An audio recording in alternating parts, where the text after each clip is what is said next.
السلام عليكم ورحمة الله. الحمد لله رب العالمين وبه نستعين على أمور الدنيا والدين، والصلاة والسلام على أشرف الأنبياء والمرسلين وعلى آله وصحبه أجمعين. Amma ba'd. Tuan-tuan dan puan-puan muslimin dan muslimat yang dirahmati oleh Allah Subhanahu wa taala, kita bersyukur kepada Allah kerana dengan izinnya kita dapat berada dan duduk sebentar mengisi ruang di antara maghrib dan isya mendengar hadis Rasulullah sallallahu alaihi wasallam. Malam ini kita ada sedikit kelewatan makluman. Saya tak perasan kata sebahagian jamaah tidak dapat maklumat kata ada kelas pada malam ini. Jadi sebahagiannya tertanya-tanya, saya tak perasan kata info itu tidak dikemas kini awal. Di sebahagiannya mungkin hadir, sebahagiannya dah tahu lewat, jadi tak sempat untuk hadir. Mudah-mudahan siaran langsung pada malam ini boleh diikuti oleh seluruh muslimin dan muslimat yang ingin berkongsi ilmu bersama dengan kita pada malam ini. Saya bekalkan kepada tuan-tuan nota ataupun hadis yang akan kita baca pada malam ini. Petikkan daripada kitab Fiqh Doa dan Zikir karangan Syekh Dr. Abdul Razzaq bin Abdul Muhsin Al-Abbad Al-Badr. Jadi beliau menulis satu kitab berkaitan dengan fiqh, bagaimana kita nak berdoa dan zikir dengan betul. Dan buku ini kita ringkaskan dengan kita memilih hadis-hadis dan ayat-ayat Al-Quran untuk kita bincang bersama-sama. Jadi insya-Allah dalam kuliah-kuliah kita saya akan bekalkanlah untuk minggu ini ataupun untuk malam ini hadis yang akan kita bincang ada dua. Satu hadis Abu Musa. Itu hadis yang pertama, hadis Abu Musa. Kemudian hadis yang kedua yang kita akan bincangkan hadis Abdullah ibnu Umar. Jadi ada dua hadis je malam ini insya-Allah secara ringkas. Yang pertama hadis Abu Musa, manakala hadis yang kedua yang akan kita diskusikan, faedah-faedah yang boleh kita ambil, hadis Abdullah ibnu Umar radhiyallahu anhuma. Okey, baik. Kita tengok hadis Abu Musa Al-Asy'ari radhiyallahu an yang pertama tu. Tuan-tuan boleh tengok bahawa Nabi sallallahu alaihi wasallam bersabda. Hadis yang kita bincang ini dia di bawah bab ataupun topik yang diletakkan oleh penulis, iaitu zikir yang paling afdal. Tajuk besar dia ialah zikir yang paling afdal. The best zikir ialah Al-Quran. Jadi tuan-tuan, membaca Al-Quran, tilawatul Quran adalah juga dikatakan zikir. Kita berzikir. Dan zikir yang paling afdal, yang disepakati oleh para ulama, yang terbaik adalah membaca Al-Quran. Selain daripada kita subhanallah, alhamdulillah, Allahu akbar, la haula wala quwwata illa billah, alhamdulillah, itu zikir. Tetapi zikir yang terbaik, yang paling afdal, tilawah Al-Quran, membaca Al-Quran.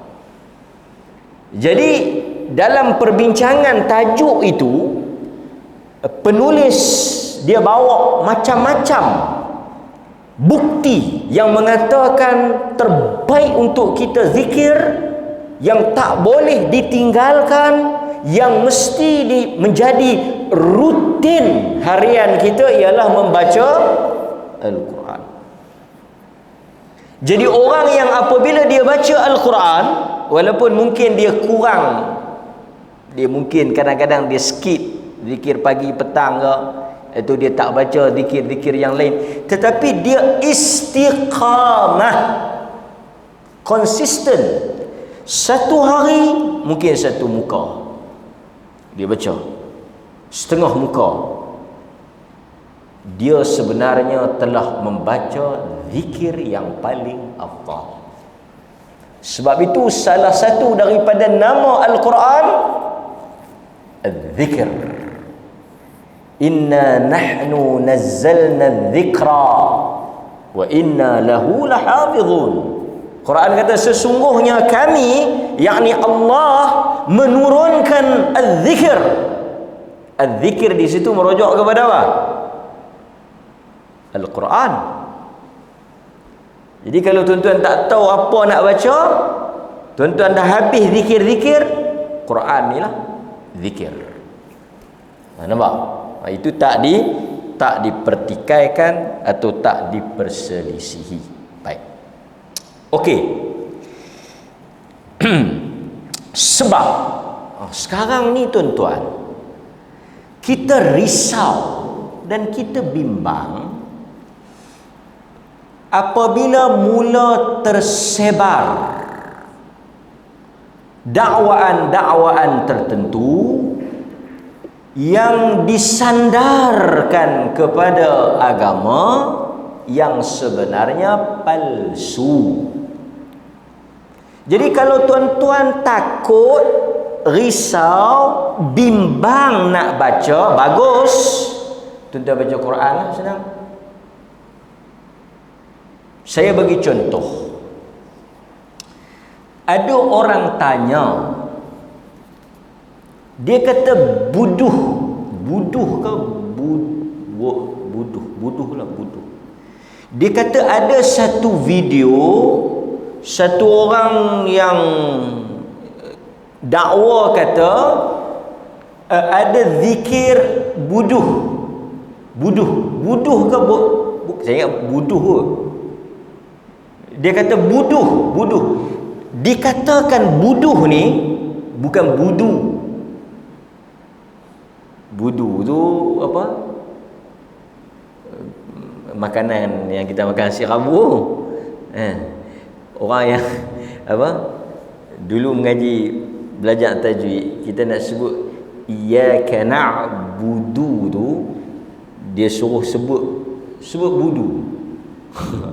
Dia bukan kan, dal tu nipis kan, budu. Dia budu kan, tebal. Macam mana nak bagi sebut nipis tu, sebut budu. Sebut budu sebut kali. Budu. Sebut nak budu. Contoh lah, macam-macam teknik lah. Tapi dalam video yang dihantar itu, kononnya kata ni penceramah ni, dia kata buduh ni kalau mengikut apa yang dia dakwa itu ialah nama daripada nama-nama Allah. Lebih menariknya, untuk tarik orang baca, dikatakan ini adalah rahsia moroh rezeki. Buduh. Rezeki jadi moroh.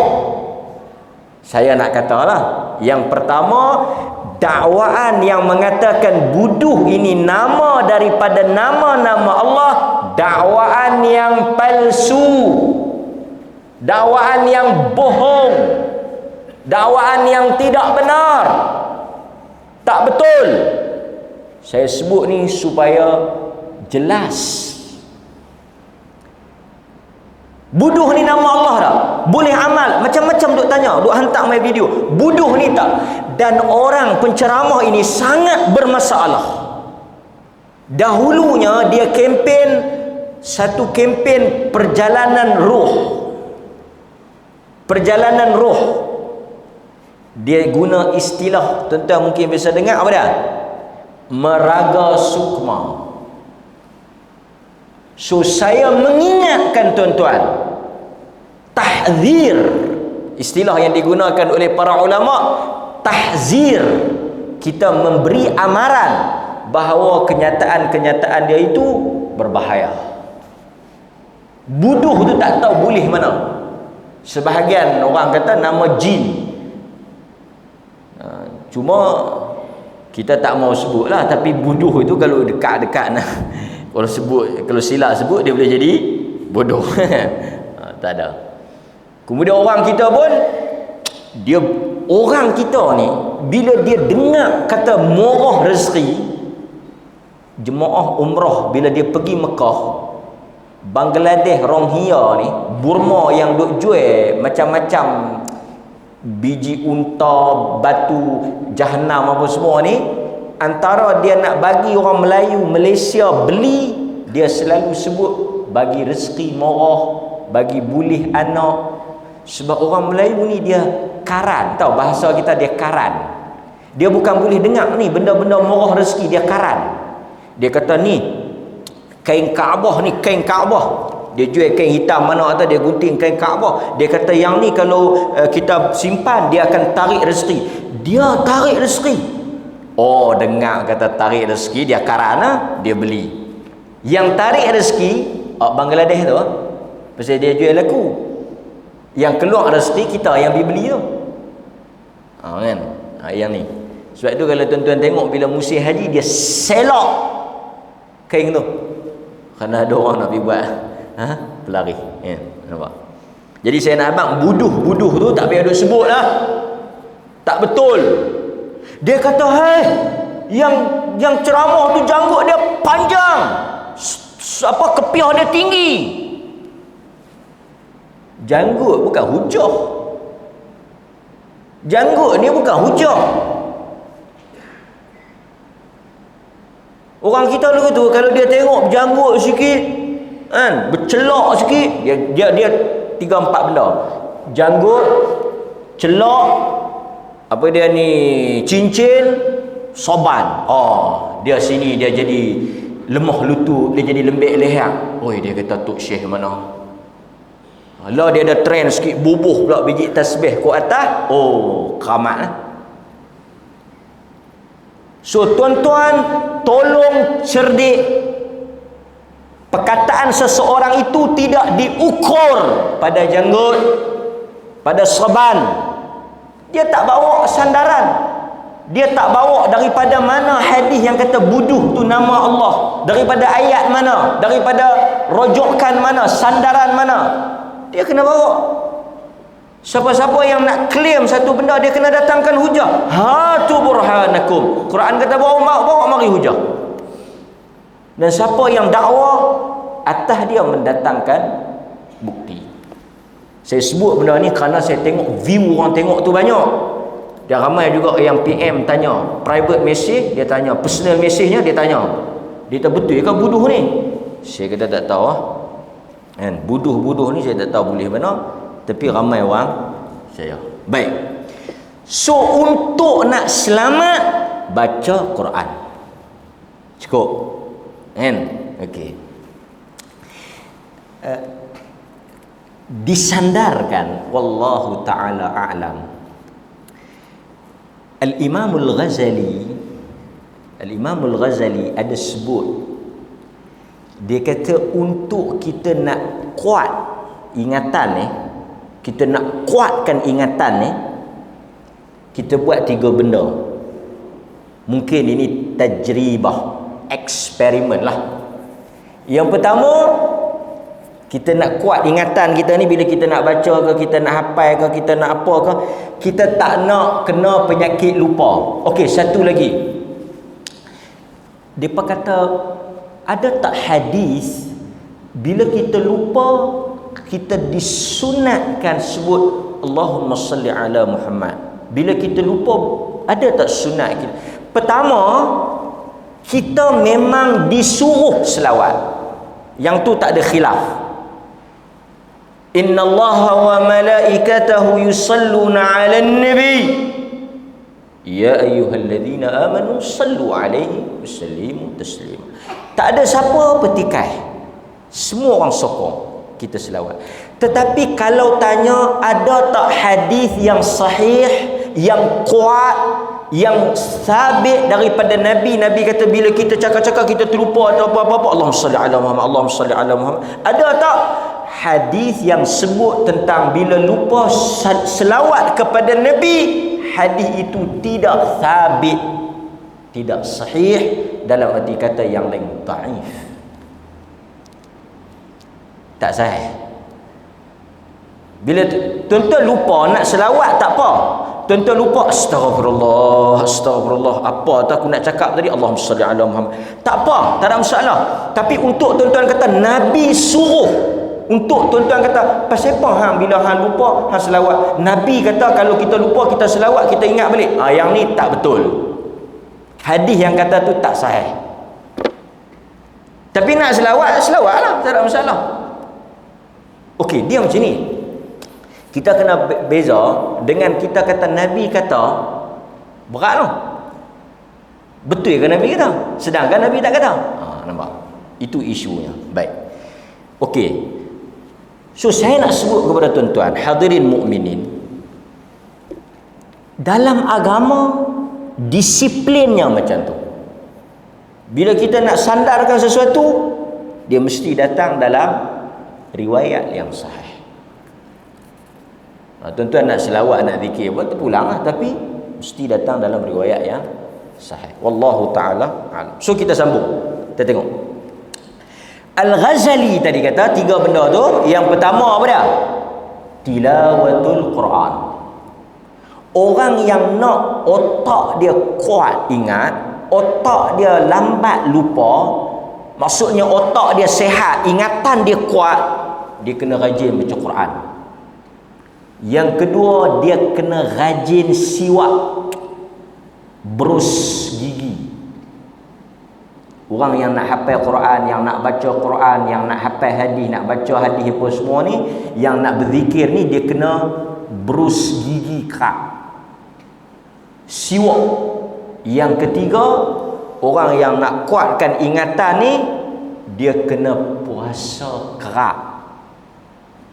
Sebab orang yang puasa, orang yang lapar ni, otak dia lagi cergas dan dia lagi mudah, dia lagi rajin lah daripada orang yang kenyang. Orang yang kenyang ni dia balok, dia benar.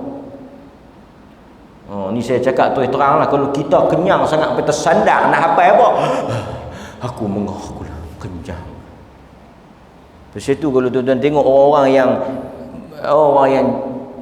yang dia jaga ni, dia makanan dia tak makan sangat apa, dia makan sikit. Orang yang hafal Quran dia tak makan banyak. Tapi kalau nak hafal, makan berapa pinggan malu? 3 pinggan lah. Kenyang, tak ada tempat Al-Quran nak masuk. So kita bukan tak boleh makan, tapi dia melemahkan. Melemahkan. Itu apa yang disandarkan kepada Al-Imam Al-Ghazali, mungkin daripada tajribah, dia punya pengalaman dia dan sebagainya. Wallahu ta'ala a'lam. Lepas itu kalau tuan-tuan tengok di Somalia, tuan-tuan tengok video-video di Somalia, di Mauritania, di tempat-tempat negara-negara miskin ni, tuan-tuan tengok budak-budak mereka kecil-kecil apa Quran. Ni tempat tak cukup makan ni. Bukanlah kita kata kita nak balik bagi anak kita tak cukup makan, tak. Tapi dengan kesusahan itu, dengan kesempitan itu menyebabkan mereka punya semangat tu kuat. Semangat tu kuat. Tapi kalau terlalu selesa, terlalu mudah, dia jadi malas. Itu tabiat lah. Tabiat lah. Tuan-tuan pun tahu kan, kalau kehidupan kita kalau selesa, senang sangat, dia jadi lemau. Tapi kalau dia kena susah sikit, dia kena berusaha sikit, dia jadi kental. Dia kental. Nampak? Baik. Okey. So kita sambung. Kita sambung. Daripada Abu Musa radhiyallahu an, daripada Nabi sallallahu alaihi wasallam bersabda, tuan-tuan tengok, saya dah siapkan dah tu. Matan Arab dengan terjemahan dia. Mathalul mu'min alladhi yaqra'ul Qur'an kal utrujah ta'muha tayyibun wa rihuha tayyib wa mathalul ladhi la yaqra' kat tamrah ta'muha tayyib wa la riha laha. Dia ada lagi dua buah tadi ni, dia ada lagi satu hanzalah, satu lagi raihanah, tapi dia tak bawa di sini. Kalau kita tengok, dia ada lagi dua buah. Dia ada raihanah dan dia ada hanzalah. Tak apa, tuan-tuan tengok yang tu. Nabi SAW sebut, Nabi kata mathalul mu'min, orang-orang beriman yang membaca Al-Quran, orang beriman yang dia baca Quran, dia beriman dan dia baca Quran, dia seperti utrujah. Utrujah ni apa? Saya duk search tengok dalam, kita type utrujah tu, atau kita type perkataan dia dalam bahasa Arab tu, dia keluar lemon, limau. Pasal itu kalau kita tengok, dia tulis di situ limau citrus. Atau kalau dalam bahasa Inggeris yang sempat saya semak, perkataan yang tuan-tuan boleh search, tuan-tuan boleh tulis dan tuan-tuan boleh google, ada gambar dia buah ni. Ni bukan buah syurga ni, buah dunia. Buah dunia. Tuan-tuan boleh type, tuan-tuan boleh search, tulis, kalau tulis Arabnya tulis utrujah tu, dia akan keluar image. Pergi dekat image, atau tuan-tuan boleh cari dalam bahasa Inggeris ataupun dalam sebutan saintifiknya. Sempat saya semak tadi, dan dia keluar buah yang samalah. Buah yang sama, iaitu lemon citrus. Lemon citrus. Tuan-tuan boleh search dan tuan-tuan boleh tengok dia punya gambar. Dan yang menariknya, dia tulis dekat description buah tu, dia punya rasa dia, dia punya bau dia, dan dia punya warna dia. So buah utrujah ni, citrus lemon ni,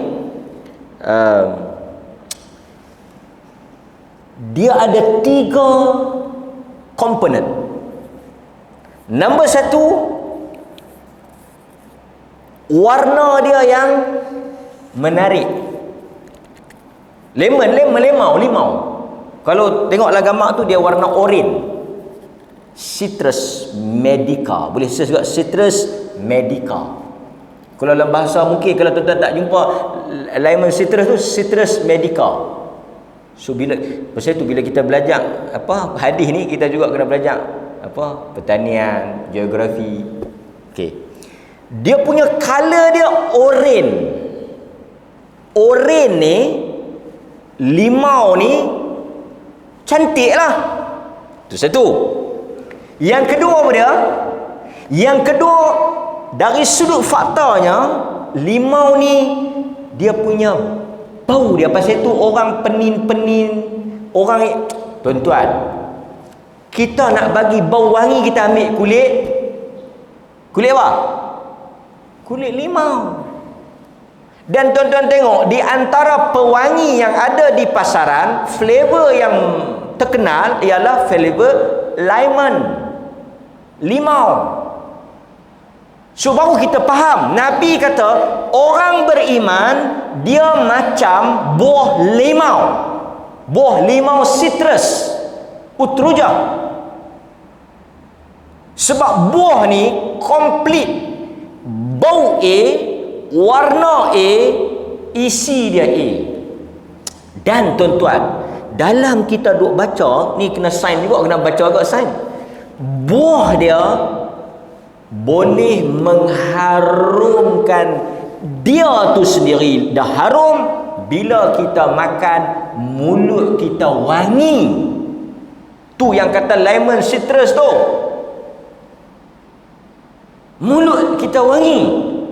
Dan dikatakan dia ini menyingkirkan apa, toksik ni, lemak apa semua ni. Bila kita makan lemon ni, dia macam buang apa ni, baguslah dia buang, detox kan bahasa dia, detoxic kan, dibuang.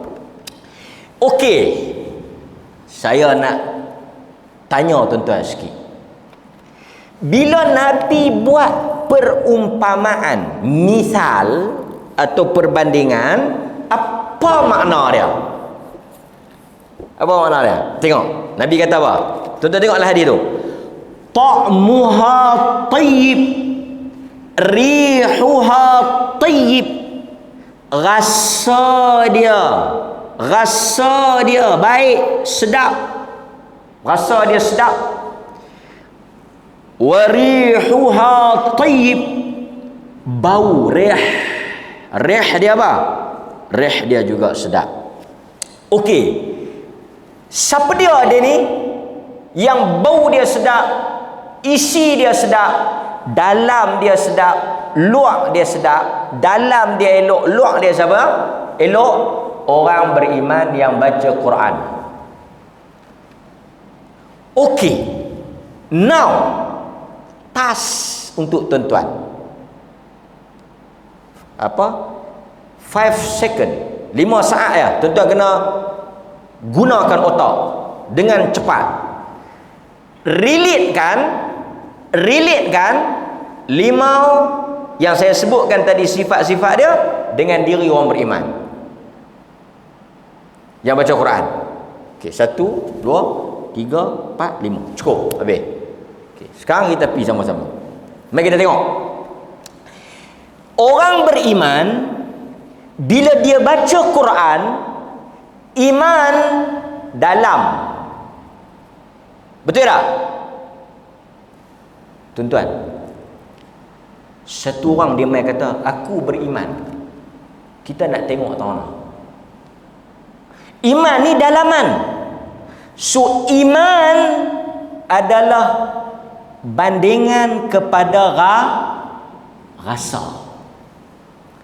Jadi orang beriman adalah orang yang dalamnya elok. Dalam itu diumpamakan sebagai rasa. Dapat tak?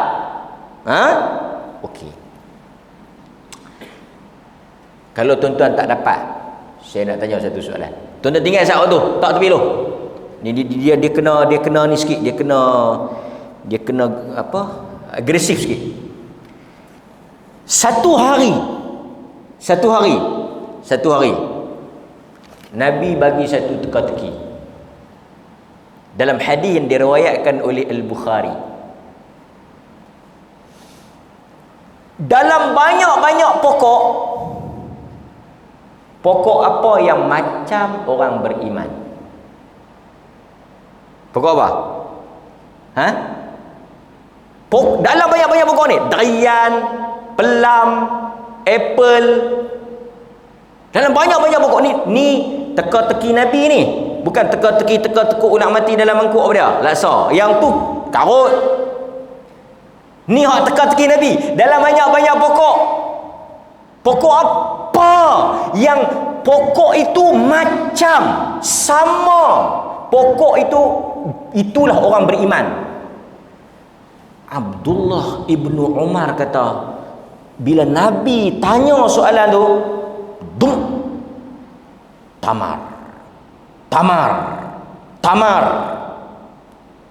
Tapi dia muda. Yang duduk dalam majlis tu semua orang tua, termasuk pak dia. Kalau dia yang kanyak tu jawab, yang muda tu jawab, nak tak mana yang muka pak dia apa semua, yang senior-senior. Biar Nabi tanya pokok apa? Macam tuan-tuan lah, ada budak seorang dua ni, saya tanya, Nabi dapat wahyu umur apa? Yang tuan-tuan semua ni sengak budak umur 40. Malu lah tuan-tuan. Macam tu saya tak bagi budak-budak main. Saya pergi live. Apa untuk tak boleh jawab? Budak-budak boleh jawab. Macam tu lah. Abdullah bin Umar kata, biar pergi. Nabi kata tak ada siapa boleh jawab. Tak ada. Nabi kata tamar. Abdullah bin Umar budak-budak. Ish, dia kata kalau aku jawab tadi kena. Dia balik serta kat pak dia. Dia kata masa Nabi tanya tu memang dia tahu dah kata pokok tamar. Persipah hang tak jawab. Awak yang hang tak abang. Segala orang tua-tua ni kata. Okey, tak apa. Hadis ni berapa puluh kali dah baca. Poin dia apa? Apabila Nabi SAW dia umpamakan pokok tamar ni dengan manusia yang beriman, mulalah ulama-ulama mengkaji why. Soalan yang besarnya, kenapa bukan pokok nyok ataupun bukan pokok lima atau pokok apa, bukan apa tamar. Nombor satu, tamar ni semakin tua dia semakin baik. Ni ciri yang pertama. Semakin tua pokok kurma tu, dia semakin baik buah dia, semakin baik dia punya kualiti. Macam tu orang beriman. Orang beriman semakin berumur, semakin kuat mengaji, semakin rajin mengaji, semakin banyak semayang. Muda nak pi ke tua, dia berbeza.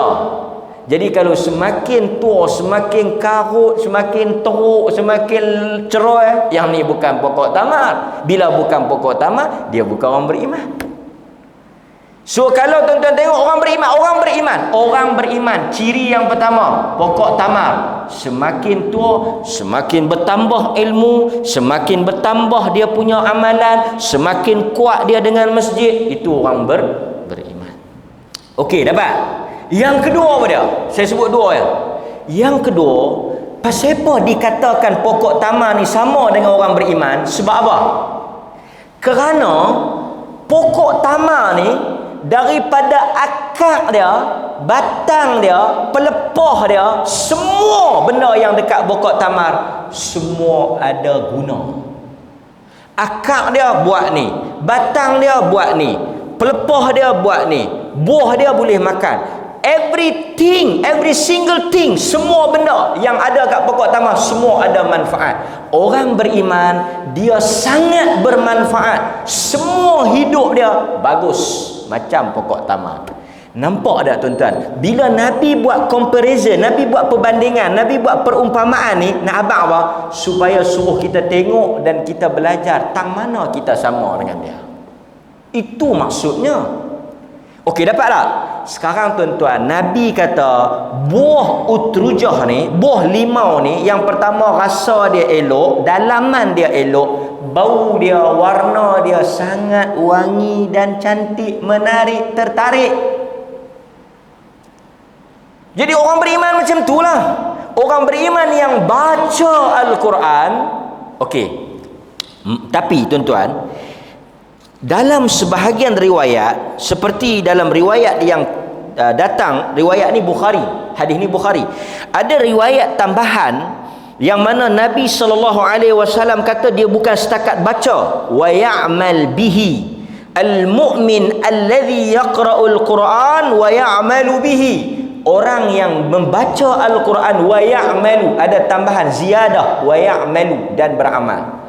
So tuan-tuan, orang yang baca Quran adalah orang yang luarannya elok, mulutnya cantik, perkataannya lunak, penampilannya bagus, dalamannya bersih.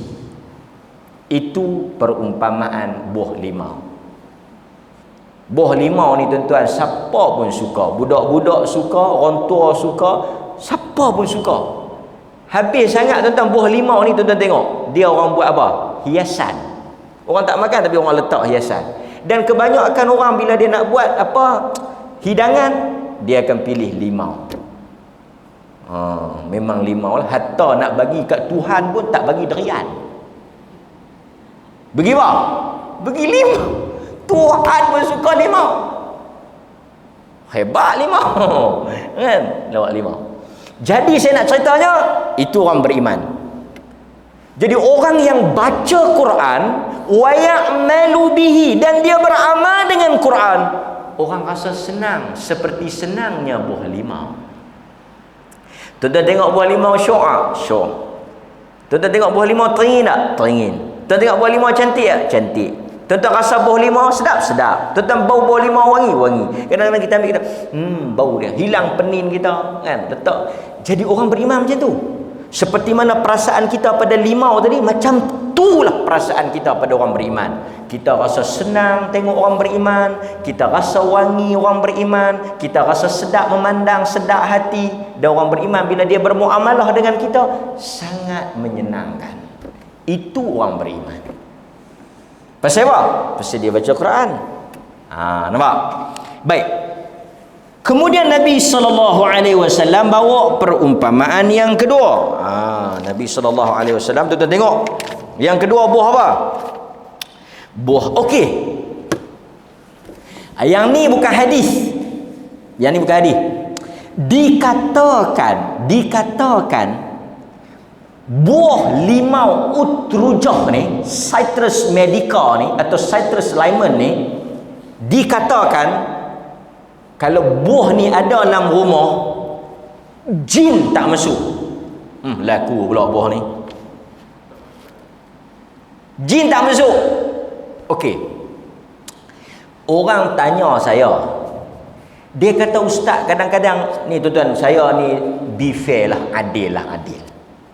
Orang kata, ustaz, kadang-kadang ada orang kata tabuk garam hantu tak masuk, buah benda ni hantu tak masuk. Okey, dia macam ni tuan-tuan.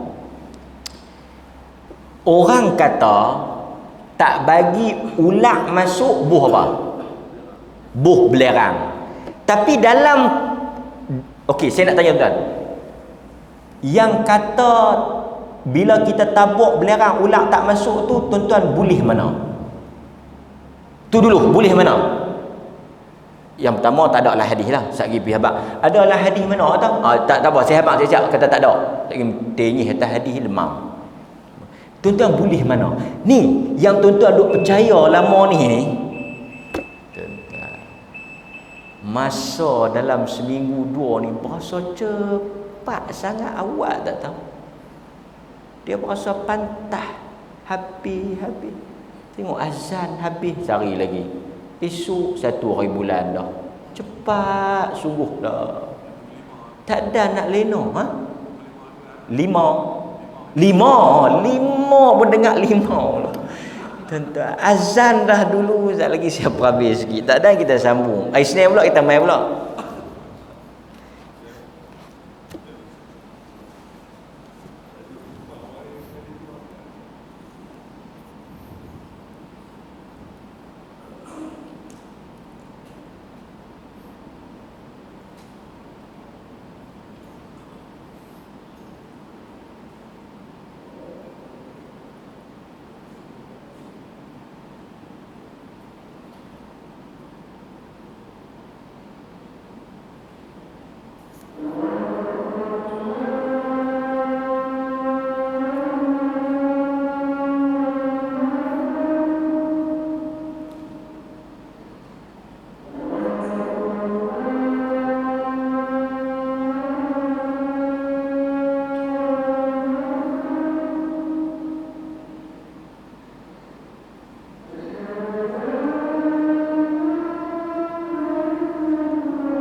Okey, bismillah walhamdulillah wassalatu wassalamu ala Rasulillah wa ba'd. Kita sambung sikit tuan. Baik. Dia dalam kehidupan kita ni ada bab dia panggil tajribah. Tajribah ni apa dia? Pengalaman, eksperimen. Pengalaman ataupun eksperimen. Tajribah. Contoh, dakwaan yang kata belerang menakutkan ulang untuk masuk ialah dakwaan yang tidak disokong oleh fakta. Ni saya nak ceritanya, kadang-kadang kita tak tolak dan tak nafikan adanya pengalaman yang boleh dijadikan panduan, tapi dia bukan hukum. Nanti dulu. Okey. Selalu kita tanya, orang kata, ustaz, Tok Bomo ni mai mana-mana ni bila dia tabuk garam dia kata hantu tak masuk, jin tak masuk. Pertama, dari sudut nas, dalil tak ada. Tak ada. Okey. Macam mana tuan-tuan boleh nak memahami ulang? How do you know about ulang punya habit? Macam mana tuan-tuan tahu? Ulang ni tak suka apa, ulang ni takut apa. Depa kata kalau ulang kita jangan lari. Sebab kalau kita lari, dia akan nampak kita, dia patuh. Kita duduk sengam. Macam depa kata kalau beruang kita duduk sengam. Saya tak tahulah, tapi kalau saya lari ya. So, saya nak tanya, yang duk kata kalau macam ni macam tu, kalau macam tu macam ni, based on what? Setuju tak kalau saya cakap semua ini based on experience ataupun hearsay, pengalaman dia sendiri dan juga dengar orang kata. Tetapi tuan-tuan juga mesti setuju dengan saya bahawa pengalaman-pengalaman orang ni sentiasa tak sama, betul tak?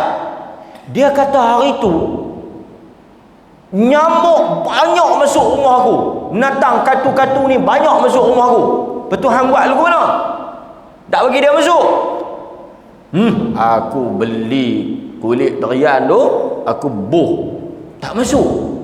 Kawan ni mungkin balik buat benda yang sama. Buat benda yang sama. Dia buat apa? Dia pergi beli kulit durian. Dia telefon. Dia kata banyak juga masuk. Hang beli durian apa? Durian murah, durian D24. Tapi saya nak abangnya pengalaman petua makan ni. Buh durian lah kereta. Nak bagi hilang bau. Punya banyak. Kawan tu buh arang, ustaz. Kita buh arang. Duk bau tak? Ambil tang hujung buh tu. Dia tangkai dia, kerak tangkai, buh, hilang bau lah. Yang mana? Which one? Based on fact. Yang mana satu yang betul ni?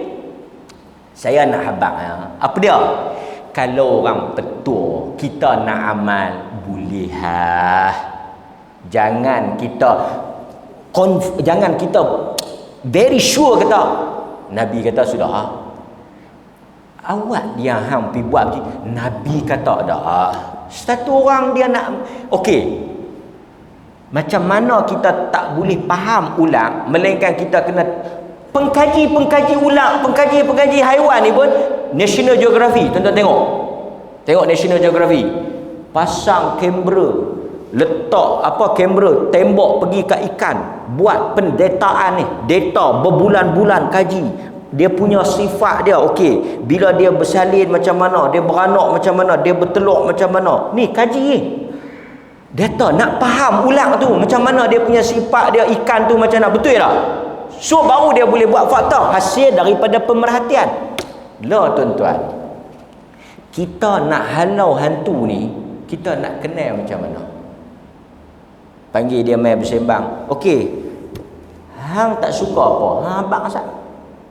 Dia kata yang pertama aku tak suka bau ni. Yang kedua aku tak suka rumah kalau cerah-cerah sangat, kalau kelam aku suka. Kita mana nak ada masa nak temu bual dia, dia pun tak mai nak temu ramah kita. So kita tak boleh tahu benda tu, betul tak? Pertama, macam mana how to prevent, nak mencegah hantu daripada mai, mesti daripada Nabi. Nabi kata mana-mana rumah yang dibaca padanya suratul Baqarah, syaitan tak akan masuk. Kalau ada, dia akan lari keluar. Nampak? Suratul Baqarah, hadis Bukhari, syaitan lari. Okey. Banyak lagi lah baca bismillah apa semua. Mainlah petua-petua ni, tabur garam, apa tu, tuang apa nu, macam-macam lah. Yang ni boleh tak kita nak pegang? Kita boleh pegang di atas pengalaman lah. Contoh, kawan tu mungkin dia berobat orang duk menjerit, dia baling garam. Baling garam, kawan tu okey. Boleh pakai. Lepas tu dia pun bawa lah garam. Pi pula orang nombor 2, baling. Tak mau. Dia kata, ambil gula. Pasal Abdul Wahab dia bawa garam dengan gula, ambil gula. Ambil gula, baling gula. Sengah. Gula pula. Jadi mungkin garam, mungkin hantu ni dia allergic dengan garam, hantu ni dia allergic dengan gula. Jadi apa yang ada, balin. Habis garam, gula ambil lah, kunyit, hidup ke apa. Mana trap, bahasa mudahnya terapi lah. Kan? Okey.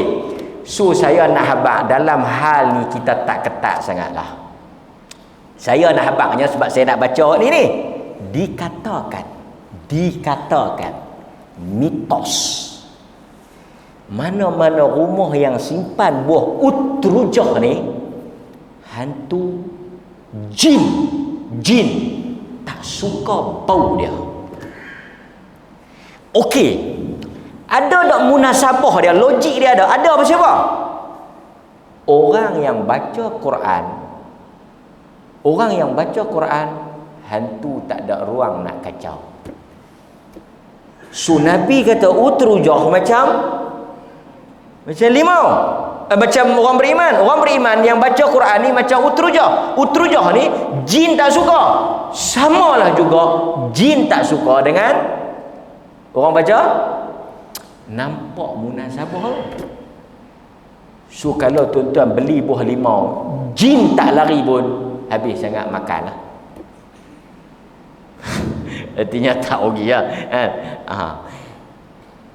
Pasal benda ni pengalaman, tajribah kan. Ada orang dia kata, alhamdulillah sejak saya duk simpan buah limau ni jaranglah berlaku gangguan-gangguan apa. Satu betul. Satu lagi kata, saya duk buh banyak limau tak. Kan? Itu satu bab lah. Okey. So pasal apa Nabi SAW umpama. Last kita nak ambil. Next week kita, minggu Isnin pula kita ada lagi, kita sambung lagi. Baik, Nabi kata, wa mathalul ladzi la yaqra'u Quran katamrah ta'muha tayyib wala rih. Okey, tuan-tuan tengok lah. Orang beriman yang tak baca Quran, dia beriman tapi dia jarang, dia kurang, dia tak baca Quran. Dalam sehari dia tak baca, dalam seminggu dia tak baca, sebulan bolehlah sekali dua, tapi dia beriman. Ada orang beriman yang tak baca Quran? Kita orang beriman ni dia macam-macam jenis. Ada orang beriman rajin puasa, ada orang beriman rajin baca Quran, malah puasa, ada yang rajin puasa, malah baca Quran. Dia ni ustaz rajin baca Quran tapi dia tak semayang. Kalau boh apa ustaz? Kalau dia tanya, ustaz mai ustaz, dia ni baca Quran tak berhenti ustaz, pi kelas tajwid siang malam tapi dia mayang balok. Boh apa ni ya? Yang ni kita panggil buah dadu. Buka 3 kali saja. Buah dadu. Pelik tak? Pelik lah. Tak ada lah kot rajin baca Quran tak. Tapi orang semayang tak. Orang yang semayang 5 waktu, dia tak baca Quran, ada. Lohor semayang, subuh semayang, isyak semayang, maghrib semayang, tapi dia tak baca Quran, ada. Kerana ini bukan perkara wajib. Dia baca juga Quran ustaz bila? Dalam sembahyang. Yes. Dia ada juga buah nak kilas. Tak boleh ikut ni, dia ikut ni. Tak apa. Tapi Nabi kata apa? Nabi kata dia ini tamar. Okey. Apa beza tamar dengan limau ni? Limau perfect. Warna, rasa, bau. Tamar warna out, hitam, brown. Hitam. Pasal tu tuan-tuan, ada orang dia mangkit pagi. Yang ni ceritalah. Dia mangkit pagi, dia pergi pepok lipah. Mangkit sok, dia pergi sambak lipah makan. Pasal dia nampak macam kurma. Saya percaya cerita ni walaupun tak ada sanad. Pasal apa? Pasal sok ni macam-macam dah orang pepok. Pasal mamun. Nak abang ya? Dari sudut warna tamar out, buruk, warna hitam, brown. Bau apa tamar? Tuan-tuan jangan duk buat warak pelik. Orang bawa pi Mekah, pi pasar kurma. Dia pun pegang kurma. Ui, sedap bau dia. Ni, penin tawah pun tak payah duk buat penin tang ni. Taulah penin tawah tak payah duk buat penin tang ni. Kurma nak bau apa? Yang tu bau minyak atar hang. Dia bila cium tangan dia bau minyak atar, memang bau wangi ya. Kurma tak ada bau. Kurma hanya ada dia punya ta'mun ni, dia punya rasa. So pasal tu kurma no choice, kita kena makan. Limau kita boleh tengok. Okey ni, manis ni, kita boleh try. Tapi kurma tak boleh tengok. Kurma kena makan. Tuan-tuan kalau pi beli kurma, tuan-tuan nak tahu dia rasa macam mana, tuan-tuan kena makan. Pasal tu dia ada test. Limau mungkin tak ada test, tapi kurma ada test. Tapi test pun sampai setengah kilo. Kan? Geng-geng kurma pasal kurma Madinah demam pasal tu. Orang Malaysia sedap ni. Safawi, ambar, semua dia rasa. Sukari apa semua. Macam mana? Dia dah kenyang rasa. Saya akan makan. Sangat kan ada siapa nak makan. Harap tu kata 3 kilo dah rugi. Dah tumbah. Tapi saya nak abang ya. Okey. So orang beriman, dalaman dia bagus. Sebab itu iman dikaitkan dengan rasa. Sebab rasa ni dia tetap, bau dia tak tetap. So orang yang beriman bila dia tak baca, dia tamar. Rupa hodoh, buruk, kalau tak elok, bau tak ada. Tapi bila rasa, artinya orang beriman bila dia tak baca Quran, dia kurang baca Quran, dia tak smart, dia tak elok, dia tak ada bau. Quran dia beri efek. Orang yang baca Quran ni bila dia cakap, dia tak jahat payah kita nak jumpa orang rajin baca Quran ni mencarut. Payah. Pasal tu tuan-tuan tengok siapa yang rajin baca Quran tu imam. Ada tu imam mencarut. Tu imam kami ustaz, kalau dia bercakap mencarut saja. Jarang kita nak ingat. Orang-orang yang rajin baca Quran, budak-budak yang rajin baca Quran, budak-budak hafiz. Tuan-tuan, al-hafiz, orang yang hafal Quran, ada dia mencarut. Dia ni ustaz Quran hafal 30 juzuk ni. Tapi kalau ustaz dengar dia bercakap, tak ada. Pilihan kata dia. Pasal tu orang yang zikir. Nampak? So tuan-tuan, kita harap dua ni ialah kat kita. Utrujah atau tamar. Next week kita sambung balik hadis ni. Ada satu lagi hadis bawah ni panjang, menarik juga. Tuan-tuan simpan Nanti minggu depan hari Senin tuan bawa, saya sambung syarah insya-Allah taala. Sallallahu ala nabiyyina Muhammad wa ala alihi wa sahbihi wasallam. Walhamdulillahirabbil alamin. Assalamualaikum warahmatullahi wabarakatuh.